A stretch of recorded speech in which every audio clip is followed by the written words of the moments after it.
नमस्कार, मी पल्लवी। आज आपण गव्हाची खीर तयार करूया। मी दक्षिण कन्नड, कर्नाटकमध्ये राहते, तर आमच्याकडे अशा प्रकारचा गहू मिळतो। कन्नडमध्ये याला गोदी कडी असे म्हणतात। गव्हाचे 1 ते 2 तुकडे केलेले असतात। अशी रेडीमेड पाकिटे मिळतात।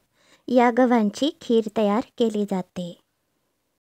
मराठीत या प्रकारच्या गव्हाला काय म्हणतात हे कमेंट बॉक्समध्ये नक्की सांगा। मला मराठीमध्ये नाव माहीत नसल्याने याला मी गहू तुकडा किंवा गव्हाच्या कण्या म्हणते। अशा गव्हाची खीर चवीला खूपच स्वादिष्ट होते। तुम्हाला याचे नाव माहीत असेल तर नक्की सांगा हां। तर आता आपण हे गहू तुपामध्ये चांगले खमंग असे भाजून घेऊया। या पॅनमध्ये 3 ते 4 चमचे तूप घातले आहे। यामध्ये आता 1 मोठी वाटी भरून हे गहू घातले आहेत। हे चांगले खमंग असे भाजूया। असे आधीच भाजून घेतल्यामुळे हे गहू लवकर शिजतात आणि खीरीला चवसुद्धा खूपच छान येते। हे गहू मी 5 ते 7 मिनिटे चांगले भाजून घेतले आहेत। हे भाजलेले गहू या भांड्यात घालून यामध्ये 1 ते 1.5 लिटर पाणी घालते। 1 मोठी वाटी भरून गूळ घेतला आहे। सगळ्यात आधी आपण हे गहू शिजवून घ्यायचे आहेत। हे गहू शिजत असताना एकसारखे ढवळत राहा, यामुळे बुडाला करपणार नाहीत। हे गहू आता चांगले शिजले आहेत। आता यामध्ये मोठी वाटी भरून गूळ घालूया।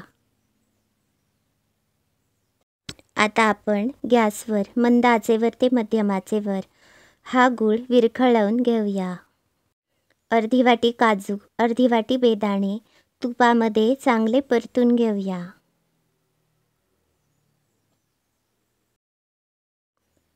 हे बघू शकता, गूळ आता चांगला विरघळला आहे आणि या खीरीला रंगसुद्धा खूपच छान आलेला आहे।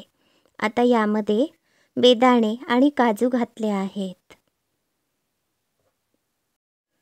आता यामध्ये अर्धा ते 1 लिटर दूध घालूया। आता या खीरीला एक चांगली उकळी आणूया। ही खीर उकळत असताना एकसारखे ढवळत राहा। गॅसवर मंद आचेवरच या खीरीला उकळी आणायची आहे। यामध्ये 1 चमचा व्हॅनिला इसेन्स घालते। याऐवजी वेलची पावडरसुद्धा घालू शकता। शक्यतो वेलची पावडरच वापरा। आज माझ्याकडे वेलची पावडर नाही आहे, त्यामुळे इसेन्स घातला आहे।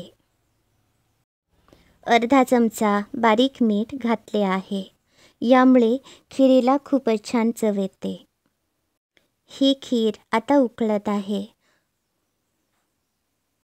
ही खीर 5 ते 8 मिनिटे चांगली उकळूया। ही खीर चवीला खूपच छान होते। ही रेसिपी तुम्ही सुद्धा नक्की करून बघा। आज या खीरीमध्ये मी गाईचे दूध घातले आहे। याऐवजी म्हशीचे दूध किंवा नारळाचा रससुद्धा घालू शकता।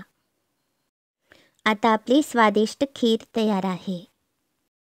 अशाच अगदी सहज सोप्या रेसिपी बघण्यासाठी माझ्या चॅनलला नक्की भेट द्या। याबरोबरच माझे चॅनल सबस्क्राईब करा। हे व्हिडिओ सगळ्यांना शेअर करा। धन्यवाद।